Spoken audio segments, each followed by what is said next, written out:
Welcome to TG24 TV. నేను Sumalatha. Ambulance owner association అధ్యక్షుడు మైదులు కోశాధికారి బాబు మాట్లాడుతూ ఖమ్మం నగరంలో అంబులెన్స్ యూనియన్ల ఎన్నికలు మార్చిలో జరిగాయి. యూనియన్ల మధ్య జరిగిన ఎన్నికల్లో ఓ వర్గం గెలవగా ఓడిన వర్గం వారు గెలిచిన వర్గానికి పాత లావాదేవీలు అప్పగించడానికి నెహ్రూ నగర్లోని ఆఫీస్కి రమ్మన్నారు. వెళ్లిన మా యూనియన్ సభ్యులపై వారు బయట నుండి రౌడీలను ఉసుగొల్పి మాపై దాడి చేశారన్నారు.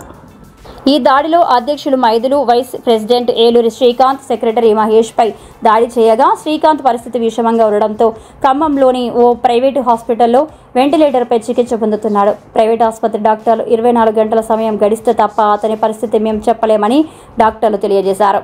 ఈ సందర్భంగా శ్రీకాంత్ భార్య మీడియా ముఖంగా కన్నీరు మున్నీరయ్యారు. నమస్తే అండి, మీడియా మిత్రులకి, పెద్దలకి అందరికీ నమస్కారం.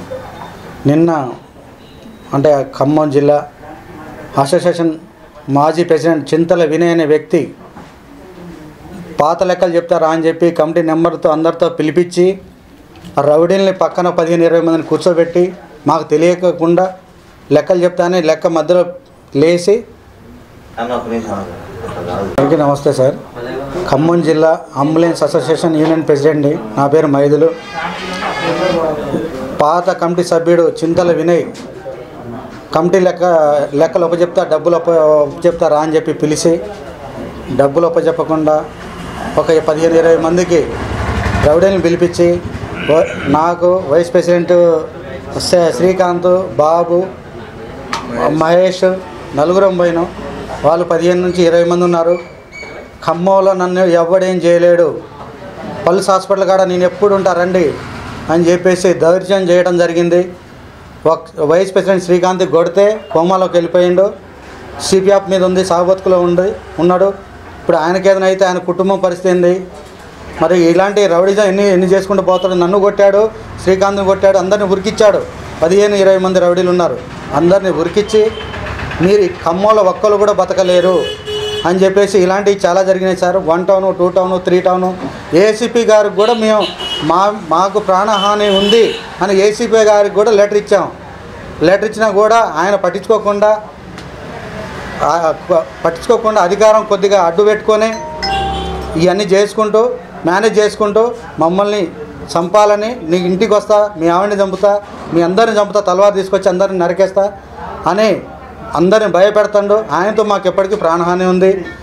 సిపి గారు కానీ, సిఏ గారు, ఎస్ఐ గారు కొద్దిగా దయచేసి మాకు సపోర్ట్ చేయాలి అని చెప్పేసి కోరుకున్నాను.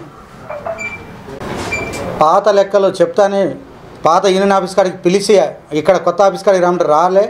నేను నా మాజీ ప్రెసిడెంట్ కాబట్టి నా ఆఫీస్ కాడికి రావాలంటే ఆయన ఆఫీస్ కాడికి పోతే 15 నుంచి 20 మంది వచ్చి మాకు ఉరికిచ్చి కొట్టాడు. ఇప్పుడు సాగుబతుకులో ఉండు వైస్ ప్రెసిడెంట్ శ్రీకాంత్. దయచేసి ఇలాంటి వాళ్ళని అసలు ఎట్లా ఏం చేయాలని చెప్పేసి కేసు పెట్టాం.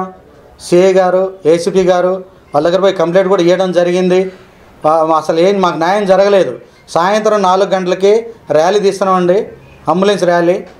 ఎందుకంటే మాకు న్యాయం జరిగేంత వరకు మేము పోరాడుతూనే ఉంటాం. ఇలా నాకు జరిగింది, రేపు ఇంకోళ్ళు జరుగుతుంది. ఇట్లా చంపుకుంటే ఎంతమంది పోతారు? మా కుటుంబం ఏం కావాలి, మా పిల్లలు ఏం కావాలి?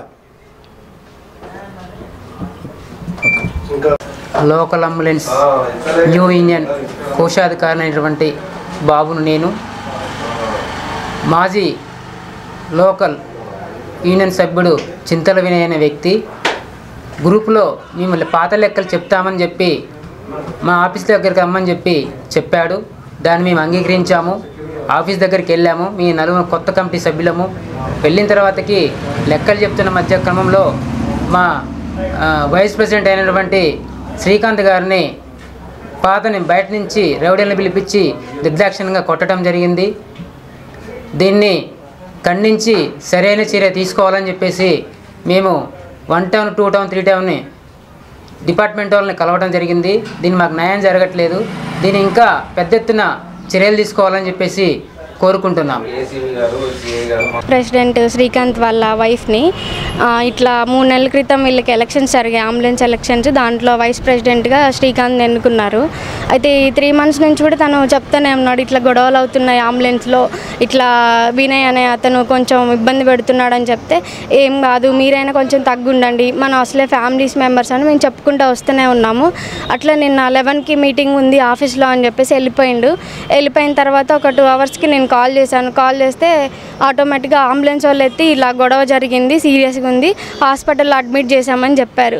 వచ్చి చూస్తే డాక్టర్ గారు సీరియస్గా ఉంది, 24 hours దాటితే కానీ ఏం చెప్పలేము, ఇమీడియట్లీ హైదరాబాద్ షిఫ్ట్ చేయాలి, ఫుల్గా ఎవరో కావాలని కొట్టారమ్మా అని చెప్పారు. మేము ఆరాధిస్తే వినే వాళ్ళని తెలిసింది. ఇప్పుడు మాకు 2 పిల్లలు ఉన్నారు. ఇప్పుడు నా పరిస్థితి ఏంటి, నా పరిస్థితి ఏంటి, ఫ్యామిలీ పరిస్థితి ఏంటి, మేమేం కావాలి? ఒకవేళ మనిషి చచ్చిపోతాడు, ఆ మినిట్ చచ్చిపోతాడు, మాకెవరు దిక్కు అసలు. మనిషిని అట్లా నాకు కొట్టేది, వాళ్ళకి లేరా, పెళ్ళం లేదా, ఎవరు లేరు, పిల్లలు లేరా?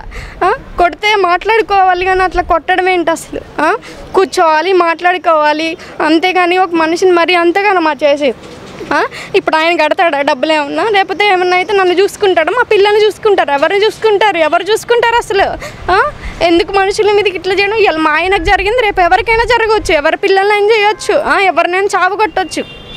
ఇమీడియట్లీ పోలీస్ వాళ్ళు అందరూ కూడా యాక్షన్ తీసుకోవాలని చెప్పి మేము మిమ్మల్ని కోరుకుంటున్నాము. ఆల్రెడీ సుమన్ సారు కొంచెం మంచిగా చూస్తున్నారు, ఇమీడియట్లీ మీరు కూడా కొంచెం యాక్షన్ తీసుకోవాల్సిందని పోలీస్ వాళ్ళని మిమ్మల్ని నేను కోరుకుంటున్నాను. దయచేసి చెప్తున్నానండి, దయచేసి మా అన్నయ్యకి జరిగింది ఎవరికి జరగొద్దు నేను చెప్తున్నాను. అందరూ మనుషులేనండి, కూర్చొని మాట్లాడాలి. ఏదైనా ఇలా చేస్తే కుదరదండి. అందరికీ పిల్లలు ఉన్నారు, మా ఫ్యామిలీ ఏం కావాలి? ఇప్పుడు ఆ అబ్బాయికి ఏదన్నా అవుతుంది, మా ఫ్యామిలీకి ఏం కావాలి? మీరు న్యాయం చేయాలండి, దయచేసి మాకు న్యాయం జరగాలి. మా అన్నయ్యకి ఏమన్నా అయితే మాత్రం ఇంకా ఎలా ఉంటుందో అలా ఉంటుందండి. దయచేసి మాకు న్యాయం జరగాలి. తను చెప్తా ఉండేవాడండి, ఇట్లా ప్రెసిడెంట్గా అవ్వడం అసలు తనకి నచ్చలేదు, దానివల్ల ఇట్లా చేస్తున్నాడు, కొంచెం లెక్కలు చెప్పేవి ఉన్నాయి. మేము లెక్కల గురించి అడుగుతుంటే తను లెక్కలు చెప్తా అంటున్నాడు, చెప్పట్లేదు. తనే మొన్న కాల్ చేసి లెక్కలు చెప్తారండి, మీ 5గురే రండి అని చెప్పాడు. మేము 5గురమే వెళ్తున్నామని చెప్పినప్పుడు కూడా నేను చెప్పలేదు, జాగ్రత్తగా ఉండు, నువ్వు వెళ్ళొద్దు అని చెప్తే ఏం కాదు తను మంచోడైండు, మారిండు అని చెప్పి చెప్తున్నాడు. కానీ మారిండు అని చెప్పి తిను నమ్మినప్పుడు తను ఎందుకు అట్లా నమ్మకం లేకుండా చేసిండు అసలు? ఆఫీస్కి దగ్గర రమ్మన్నారు, నేను వెళ్తున్నా అని చెప్పేసి వెళ్ళిపోయిండు. ఆ తర్వాత మాకు 1:30 కాల్ వచ్చింది, మేము సడన్గా ఇంకా హాస్పిటల్కి వచ్చేసామండి.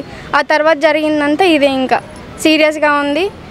ఇప్పుడు కూడా ఏం చెప్పలేమనే చెప్తున్నారు డాక్టర్స్ కూడా. అది మీ యూనియన్ అంతా కూడా అంతా ఒక ఐక్యతగా ఉండి మా బాబుకు మాత్రం న్యాయం చేయండి.